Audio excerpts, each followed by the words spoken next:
बिस्मिल्लाहिर्रहमानिर्रहीम। अस्सलाम वालेकुम नाज़रीन, आप यूट्यूब चैनल देख रहे हैं। मैं इमरान खान हूँ। गुज़िश्ता 24 घंटों में अमेरिका में पाकिस्तान की हुकूमत और एस्टेब्लिशमेंट बहुत मुतहर्रिक हुई है। इसके साथ जुड़ी हुई कुछ चीज़ें मैं आपके सामने रख देता हूँ। मोहसिन नकवी साहब जब गए थे अमेरिका में, तब पाकिस्तान ने अमेरिका के सामने ये मौक़िफ़ रखा था कि इमरान खान साहब को फौरी तौर पर नहीं छोड़ा जा सकता। हाँ, लेकिन उन्हें छोड़ा जा सकता है, उसके लिए कुछ टाइम चाहिए होगा। क्योंकि अगर फौरी तौर पर इस तरह इमरान खान साहब बाहर आ जाते हैं तो उनके पास इतनी बड़ी सियासी क़ुव्वत होगी और वो इतने बड़े लीडर बन जाएंगे, फिर वो किसी से कंट्रोल नहीं हो पाएंगे, वो एक डिक्टेटर में कन्वर्ट हो जाएंगे। ये इनका मौक़िफ़ था, इन्होंने जाके वहाँ पे दिया। हालांकि इमरान खान एक जमहूरी आदमी है, वो ह्यूमन राइट्स की बात करते हैं और उनके दौरे हुकूमत में कहीं पे जुल्म और ज़्यादती हुई तो वो इस बड़े पैमाने पे कभी भी नहीं हुई जिस बड़े पैमाने पे पीडीएम की रवायती सियासी जमातों ने जुल्म और ज़्यादती को सपोर्ट किया, जो पाकिस्तान की एस्टेब्लिशमेंट ने पाकिस्तान के अवाम के ऊपर और मुख्तलिफ तबकात के ऊपर करवाए हैं। अच्छा, जो मोहसिन नकवी साहब ने टाइम फ्रेम दिया हुआ था वो भी तकरीबन गुजर गया है, और जो विल्सन की डेडलाइन थी वो उस डेडलाइन के साथ मैच करती थी। देखिए, आपको याद होगा जो विल्सन ने जब अपना बिल तैयार किया था तो जो विल्सन ने एक डेडलाइन दी थी। उन्होंने कहा था जी मैं टाइम दे रहा हूं, इतने अरसे में पाकिस्तान की हुकूमत रिहा कर दे इमरान खान साहब को। और ये ऐसा नहीं है कि जो विल्सन ने खुद ही उठ के टाइम दे दिया था, ये पाकिस्तान के जो लोग वहां पे गए थे उन्होंने वहां यकीन दहानियां करवाई थी कि जनाब हमें इतना टाइम आप दे दें, हम इस मामले को रिजॉल्व कर लेंगे। इन्हें लगा कि इस बीच में कुछ बीच में बंदे डाल के कुछ ना कुछ करके कुछ जोर लगा के इमरान खान साहब को मना लिया जाएगा और कोई डील एक तैयार कर दी जाएगी। इमरान खान साहब ने डील की नहीं, इमरान खान साहब बाहर आ नहीं सके और अब मामला वहीं पे आके वापस खड़ा हो गया। अब 24 घंटे में ये बहुत मुतहर्रिक हो रहे हैं क्योंकि इन्हें फिक्र पड़ गई है कि जो विल्सन वाला बिल अगर किसी बड़े बिल का हिस्सा बन जाता है तो ये इनके लिए रोकना ऐसे ही नामुमकिन हो जाएगा जैसे आप ट्रेन के सामने एक आदमी खड़ा होकर वो उसको रोकने की कोशिश करे तो ट्रेन तो उसको कुचल के चली जाएगी। तो अब बचने का जो तरीका है वो वाहिद ये है कि कुछ ना कुछ करके इमरान खान साहब को जो है वो छोड़ दिया जाए और पाकिस्तान में इलेक्शन की कोई डेट दे दी जाए कि जनाब जो गलतियां या कोताहियां या जो चीज़ें भी हुई इन सारी चीज़ों से निकलने के लिए हम एक डेडलाइन दे रहे हैं, एक टाइम फ्रेम दे रहे हैं कि इस बीच में जो है वो इलेक्शन हो जाएगा और फ्री एंड फेयर इलेक्शन हो जाएगा और इमरान खान साहब जो हैं उनको रिहा कर दिया जाए। ये वो चीज़ें हैं जो इनको बचा सकती हैं, अदरवाइज बच नहीं सकते। हाँ, लेकिन कुछ कोशिशें ये कर रहे हैं। मिसाल के तौर पर अगर इमरान खान को छोड़ना चाहें तो ये कमज़ोर करके छोड़ना चाहेंगे। उसके लिए जो एक्टिविटीज़ हो रही है मैंने पिछले वीलॉग में आपको बताई थी। लेकिन मामला यह है कि इमरान खान को अगर ये कमज़ोर करके भी छोड़ेंगे तो वो तो 2 से 3 दिन में ऐसा बयानिया खड़ा कर देगा कि ये सारे मिलकर उसका तोड़ नहीं कर सकेंगे। वो आदमी जेल के अंदर से अपना बयानिया बनाता है और उसका बयानिया पाकिस्तान में नहीं पूरी दुनिया के अंदर चलता है, उसका सिक्का चलता है। और ये लोग बाहर आज़ाद रह के पूरे वसाइल के साथ भी इमरान खान के खिलाफ बयानिया नहीं बना सकते। यहां तक आप अंदाजा कीजिए कि पाकिस्तान की इंटेलिजेंस एजेंसियों के अंदर बैठे हुए बंदों को अपने डिजिटल न्यूज़ चैनल्स लॉन्च करना पड़ गए, डिजिटल प्लेटफॉर्म्स लॉन्च करना पड़ गया कि किसी तरह बयानिया का तोड़ किया जाए। करोड़ों अरबों रुपया खर्च किया जा रहा है लेकिन इमरान खान साहब के बयानिया का तोड़ हो नहीं पा रहा। अभी जो लेटेस्ट इतला है उसमें यह है कि एक पश्तो के अंदर भी फाइनली एक चैनल लॉन्च किया गया है। हालांकि उर्दू वाले चैनलों का फायदा तो कोई नहीं हुआ। अभी ये जो पाकिस्तान तहरीक इंसाफ के अंदर लड़ाई हो रही है, इसको कुछ एस्टेब्लिशमेंट के अंदर बैठे हुए लोग अपनी कामयाबी करार दे रहे हैं और वो ये दावे कर रहे हैं कि जनाब देखें, हमने पाकिस्तान तहरीक इंसाफ के अंदर फूट डाल दी है। पाकिस्तान तहरीक इंसाफ के अंदर फूट एस्टेब्लिशमेंट ने क्या डालनी थी? आप गौर कीजिए, सिर्फ इतना गौर कीजिए कि पाकिस्तान तहरीक इंसाफ के सोशल मीडिया का दुश्मन कौन है और तहरीक इंसाफ के अंदर लड़ाई कौन करवाता है। हर वो आदमी जो इक्तदार का हिस्सा है या सिस्टम का किसी ना किसी तरह बेनिफिशियरी है, वो पाकिस्तान तहरीक इंसाफ के अंदर भी है तो वो कोई ना कोई गेम कर रहा है। यही सारे लोग जब इनके पास इक्तदार नहीं था तो ये इनकलाबी थे, ये बड़े मजबूत थे, ये डटकर खड़े हुए थे, लेकिन इक्तदार ने इन्हें कमजोर कर दिया है। इक्तदार ने इनसे इनका नजरिया और इनकी ताकत ऐसा लगता है छीन ली है और अब ये कमजोर बन के सोचते हैं या ये कंप्रोमाइज हो गए हैं कुछ हद तक। लेकिन बहुत से लोग ऐसे भी हैं जो अभी तक भी डटे हुए हैं और वो अपने लीडर के साथ और उसके मौक़िफ़ के साथ खड़े हैं। अब मसला एक और भी है ना कि इमरान खान साहब बाहर आते हैं तो मुखालिफिन भी तो कोई तगड़े हों। मुखालिफिन इतने नालायक हैं, आप एस्टेब्लिशमेंट को ले लें, उनकी नालायकी की इंतहा कोई नहीं है, उनसे अपना काम नहीं हो रहा, वो सियासत के अंदर घुसे हुए हैं, तो यहां क्या करेंगे? कुछ भी नहीं कर सकते। जो 3 साल में उन्होंने कर दिया वो आगे भी करके देख लें, टके का काम उनसे नहीं हुआ। तो दूसरा जो सियासी क़यादत इमरान खान के मुकाबले में लॉन्च की गई है वो इंतहाई नालायक है। वो इस लेवल की नालायक है कि वो एक तकरीर के अंदर 4 अलग अलग बातें कर देते हैं और खुद ही एक्सपोज हो जाते हैं।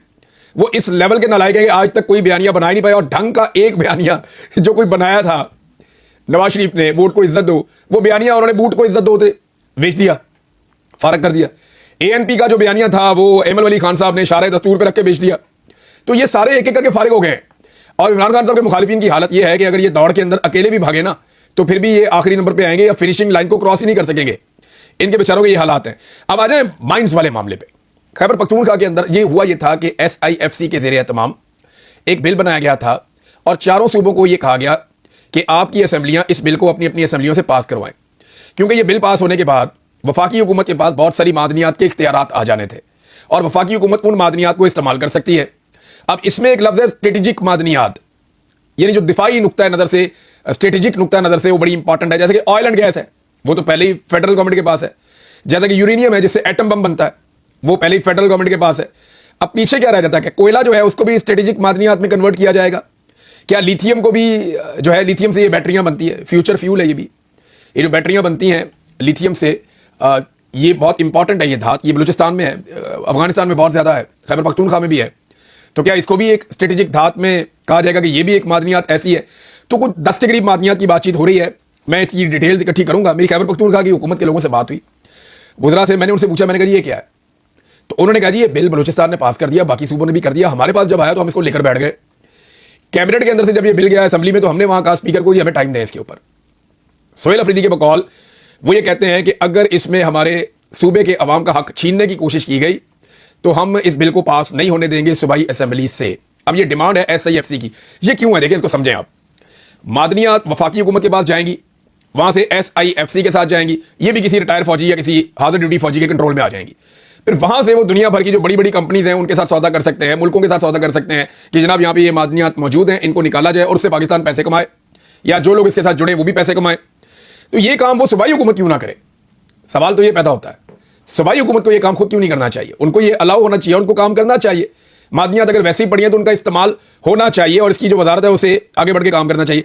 अब इसके साथ एक और बयान जब आता है ना अमेरिका का और यहाँ पे जो सफारत खाने का, तो वो मामला फिर एक अलग तरफ चले जाते हैं कि मादनियात के मामले में जो अमरीकी मफादात के लिए एक वफद पाकिस्तान आ रहा है। खबर ये है, मादनियात के हवाले से अमरीकी मफादात के मुताबिक एक वफद पाकिस्तान आ रहा है अमरीकियों का, और साथ में ये वाली जो है बिल भी पास करवाया जा रहा है। और स्ट्रेटेजिक मादनियात के नाम के ऊपर बहुत सारी मादनियात का इख्तियार जो है वो फेडरल गवर्नमेंट के पास आ जाएगा, जो सूबों के पास है। और फेडरल गवर्नमेंट उन मादनियात का सौदा जहां चाहे वो कर सकती है, या मुआहदा जहां चाहे वो कर सकती है। तो ये वो मामला है जिसके ऊपर लोग तनकीद भी कर रहे हैं। देखें, चाहे फेडरल गवर्नमेंट है, चाहे सूबाई गवर्नमेंट है तो पाकिस्तानी। लेकिन इस वक्त क्योंकि पाकिस्तान के ऊपर एक कब्जे की हुकूमत बनाई गई है, जाली फार्म 47 की, तो लोगों के दिमाग में ये आता है कि ये लोग तो पाकिस्तान को बेच के जा रहे हैं, ये तो पाकिस्तान के वसाइल को बेच रहे हैं, बेदर्दी से लूट रहे हैं। तो लोग जो हैं वो ये कहते हैं कि नहीं, इनको हमने अपने वसाइल नहीं देने। तो बलूचिस्तान में इन्होंने अपनी हुकूमत बनाई हुई है, तो जरदारी साहब से तो जिस चीज़ पे दिल करता है साइन करवा लें, और भुट्टी साहब का तो इनकार हो ही नहीं सकता। वो तो खेलते ही वहाँ से हैं जहाँ से बारी ख़त्म ही नहीं होती। 70 साल से बारी चल रही है, भुट्टी साहब ने उस टीम से खेलना शुरू किया है।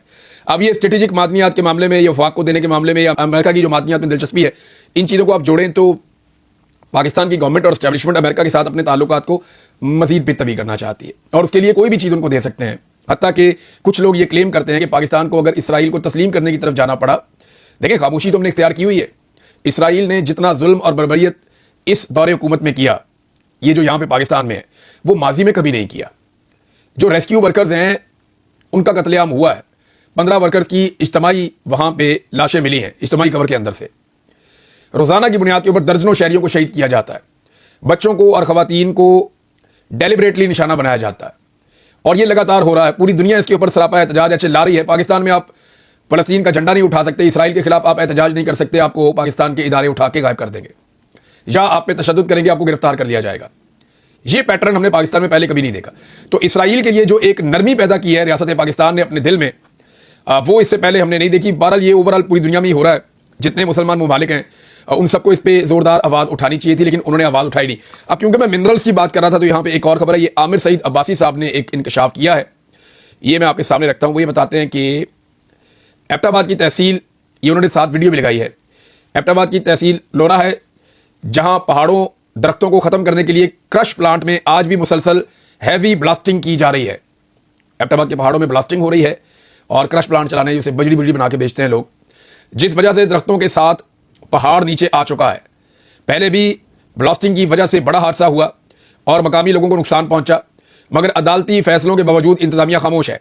जस्टिस मंसूर अली शाह साहब की जजमेंट के बावजूद एबटाबाद की तहसील लोरा और घोड़ागली रोड पर पहाड़ों और दरख्तों को ख़त्म करने के लिए मुसलसल क्रश प्लांट में हैवी ब्लास्टिंग की जा रही है। पहाड़ पूरा नीचे आ चुका है। अगर एक्शन ना लिया गया तो अनकरीब बहुत बड़ा सानिया रूनमा हो सकता है। देखें, जो क्लाइमेट चेंज है उसमें सिर्फ दरख्तों की कटाई नहीं है, पहाड़ों की कटाई भी शामिल है। और हमने जितनी तेज़ी से अपने एनवायरनमेंट को नुकसान पहुंचाया छोटे छोटे फ़ायदों के लिए, शायद ऐसा दुनिया में किसी ने नहीं किया। मैं इतने सारे मुल्कों में घूमा हूँ, मैंने कहीं पे किसी भी मुल्क को, अपने वसाइल को इस बेदर्दी के साथ तबाह करते हुए नहीं देखा।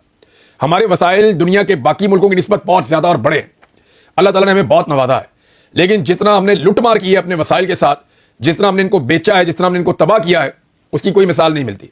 जो टिम्बर माफिया है वो जैसे पूरा का पूरा जंगल उड़ा देता है, आप सोच भी नहीं सकते।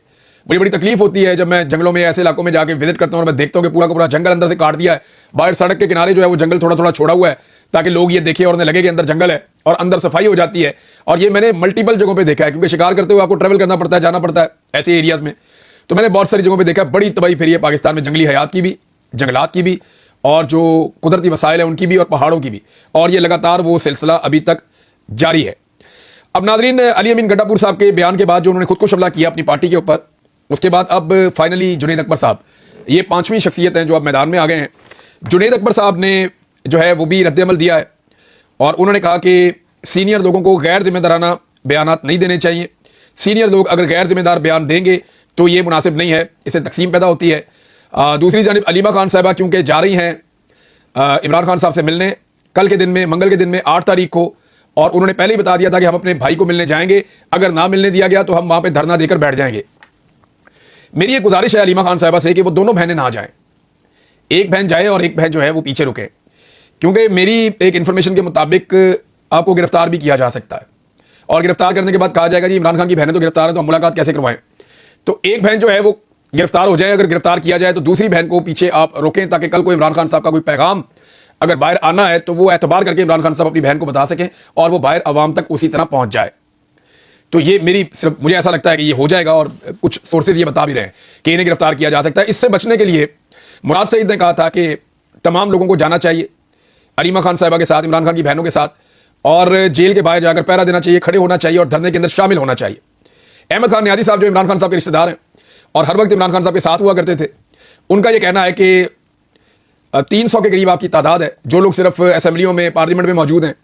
तो आप लोग अगर इकट्ठे होकर चले जाएं वहां पे तो ये सिस्टम मुकाबला नहीं कर सकेगा। लेकिन क्या ये 300 लोग जाएंगे? मेरे ख्याल में कल के दिन में पाकिस्तान तहरीक इंसाफ का सोशल मीडिया लिस्टें बनाएगा और बताएगा कि जेल के बाहर कौन पहुंचा और कौन नहीं पहुंचा, क्योंकि अलीमा खान ने कहा कि अगर हमें हमारे भाई से ना मिलाया गया तो हम वहां पे धरना दे देंगे। और जो नहीं मिलवाना चाहते वो इसलिए नहीं मिलवाना चाहते कि इमरान खान तक बाहर की इतलात जाए ना, और अंदर से इमरान खान साहब जो कहते हैं वो इतलात बाहर आए ना। और ये इसलिए रोका जा रहा है कि कुछ ना कुछ करके कोई डील तैयार कर ली जाए, और फिलहाल ये वक्त टपा लिया जाए, इमरान खान साहब पे जितना हो सकता है दबाव डाला जाए, और इमरान खान साहब के जरिए से कोई फॉरेन गारंटर्स हासिल किए जाए।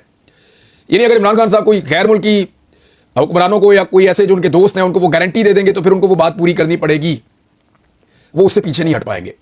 ये इमरान खान साहब की एक मजबूरी बन जाएगी। तो इमरान खान साहब की फैमिली को मिलाया नहीं जा रहा, और दूसरी तरफ उनसे गारंटी लेने की कोशिश की जा रही है, लेकिन ये इमरान खान को ऐसे बेवकूफ़ बना नहीं पाएंगे। अख्तर मेंगल साहब की गिरफ्तारी की नाज़रीन तैयारी की गई है, और एक बड़े ऑपरेशन का इम्कान है हुकूमत के, और अख्तर मेंगल साहब के तमाम मुज़ाकरात अब तक नाकाम हो गए हैं, कोई कामयाबी नहीं मिली। जो हड़ताल की कॉल दी थी अख्तर मेंगल साहब ने, उस पर पूरा बलूचिस्तान बंद है, मीडिया उसको नॉर्मलाइज करने की कोशिश कर रहा है, लेकिन कोयटा के अंदर मवासलात का पूरा निज़ाम दरम बरम है, बंद है, और वहाँ पे कोई इंटरनेट नहीं चल रहा, इंटरनेट की बंदिश है। तकरीबन पूरे बलूचिस्तान के अंदर इंटरनेट की बंदिश है।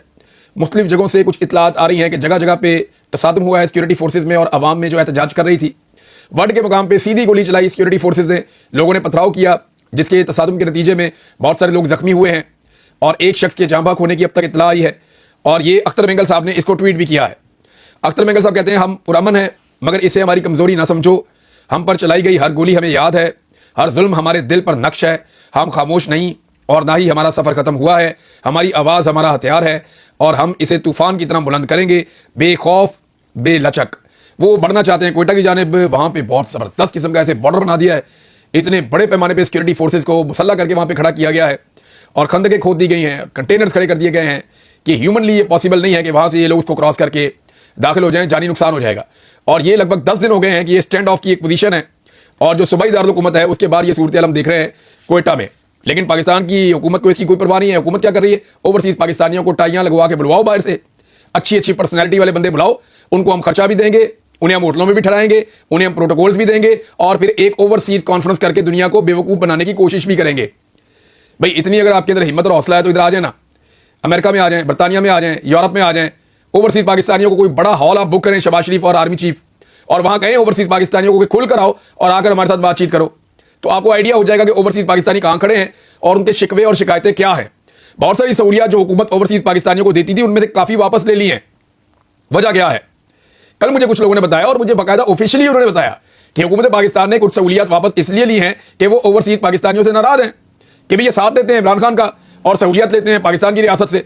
तो भाई इमरान खान और इमरान खान के अवाम वो रियासत पाकिस्तान के मालिक है ना, अवाम मालिक है रियासत की। कोई एक इदारा या उसके अंदर बैठा हुआ एक मुलाजिम वो तो मालिक नहीं हो सकता रियासत का। ये तो आपका बिल्कुल पॉइंट ऑफ व्यू ही गलत है। ये जो लोग कहते हैं रियासत से नहीं टकरा सकते, रियासत से नहीं टकरा सकते, और भाई वो खुद रियासत है, वो क्या रियासत से टकराएगा? अवाम रियासत से नहीं टकरा देगा, अवाम ही तो रियासत है। अवाम क्यों रियासत से टकराएगी? जो अवाम से टकराएगा वो रियासत से टकरा रहा है। वो ब्यूरोक्रेट या वो सरकारी मुलाजिम जिसकी एक ड्यूटी है, वो जब कभी अपनी हुदूद से बाहर निकलकर अवाम के साथ ज्यादती करेगा तो वो शख्स रियासत से टकराएगा। जरा रियासत की डेफिनेशन निकाल के पढ़ दें आईने पाकिस्तान में, आपको पता चल जाए कि रियासत कहते किसको है और रियासत होती क्या है। बहरहाल ये अब अख्तर बेगल साहब ने जो ट्वीट किया इसमें नजर आ रहा है कि सीधी गोली सिक्योरिटी फोर्सेस चला रही हैं। फरहान मलिक साहब की नादरीन दोनों मुकदमात में जमानत मंजूर हो गई है। ये रफ्तार न्यूज़ को चलाते हैं, बड़े सीनियर जर्नलिस्ट हैं, बड़ा जुल्म और ज्यादती हुई इनके साथ, इनके मौक़िफ़ को बदलने के लिए, और इनको जिस तरह गिरफ्तार किया गया, जिस तरह इनको ह्यूमिलिएट किया गया, जैसे घटिया मुकदमा इन पर डाले गए, लेकिन वो इस सब को बर्दाश्त करने के बाद अब दोनों केसेस में जमानत हासिल कर चुके हैं। उम्मीद है कि वो बाहर आ जाएंगे। और एक चीज़ और मैं आपको बता देता हूँ कि अहमद नूरानी साहब के जो दोनों भाई हैं उनके बारे में अभी तक कुछ भी पता नहीं चला। आईजी ने आके ऐसी लंबी कहानी सुनाई जनाब, हमने कॉल रिकॉर्ड इकट्ठे कर लिए, हमने देखा कि जनूबी पंजाब में उनके जनाब फ़ोन ऑन होते हैं फिर ऑफ होते हैं, फिर हमने सिंध की पुलिस से रब्ता कर लिया, फिर हमने पंजाब की पुलिस से रब्ता कर लिया, फिर हमने 2-4 जगहों के ऊपर जो है वो ऑपरेशन किए, हमने ये किया, हमारी टीमें गई हुई हैं। What is this? आईजी साहब आपको नहीं पता कि वो दोनों भाई कहाँ हैं? वजारत दिफा वाले आए, उन्होंने आगे साहब का, उन्होंने कहा नहीं जी हमारे पास नहीं है, और हम आपको कंफर्म कर देते हैं कि हमारे पास अहमद नूरानी के भाई नहीं है। अब उनकी वालदा जो है वो फिर अदालत के अंदर रो पड़ी है। वो ये कहती हैं कि मुर्दों का जो बंदा है ना वो रो लेता है, अल्लाह ताला सब्र दे देता है, जो जिंदा होते हैं ना उनके लिए फिर सब्र नहीं आता। और बहुत सारी बातें की उन्होंने कहा काश यहाँ इस्लामाबाद हाई कोर्ट में कोई जस्टिस भगवान दास बैठा हुआ होता, वो फैसला मेरे हक में करता। कुफर का निज़ाम तो चल सकता है, जुल्म का निज़ाम नहीं चल सकता। और वो रो रही थी, उन्हें वहाँ पे मौजूद खवातीन चुप करवा रही थी। ईमान मज़ारी साहिबा जो हैं वो बड़ी उन्होंने कोशिश की उनकी हिम्मत बंधाने की। कोर्ट के अंदर जो कुछ हुआ वो एक मजाक से बढ़ के और कुछ नहीं है। जजेस भी जानते हैं कि अहमद नूरानी के भाई कहाँ हैं और किस जुर्म में हैं, पुलिस भी जानती है, सारे इदारे जानते हैं, वकला भी जानते हैं, हर एक को पता है, लेकिन सब जो हैं वो परेशान है कि इसका अंजाम क्या होगा, ये सिलसिला कब तक चलेगा। देखें, एक शख्स की खबर की सज़ा आप किसी दूसरे शख्स को तो नहीं दे सकते ना। अहमद नूरानी की खबर अगर गलत है तो उसके ऊपर केस किया जा सकता है, जहां वो मौजूद है वहां जाके केस किया जा सकता है, बड़े सीरियस नताइज हो जाएंगे, वहां पे तो रूल ऑफ लॉ है। लेकिन अगर खबर गलत है तो इसकी बुनियाद के ऊपर या खबर पे एतराज़ है तो उसकी तरदीद आ सकती है, उसकी तस्दीक आ सकती है, उसके ऊपर मुकदमा हो सकता है। लेकिन उसके भाइयों को, उसकी बूढ़ी माँ को और उसकी बहन को परेशान करना ये नामुनासिब और गलत है, नाइंसाफ़ी है, इंसानी हकूक़ की खिलाफ वर्जी है ये, और इसको बंद होना चाहिए। पूरी दुनिया का मीडिया ये कह रहा है। अब तक इतना ही, अपना ख्याल रखिएगा, अपने चैनल का भी। अल्लाह हाफ़िज़।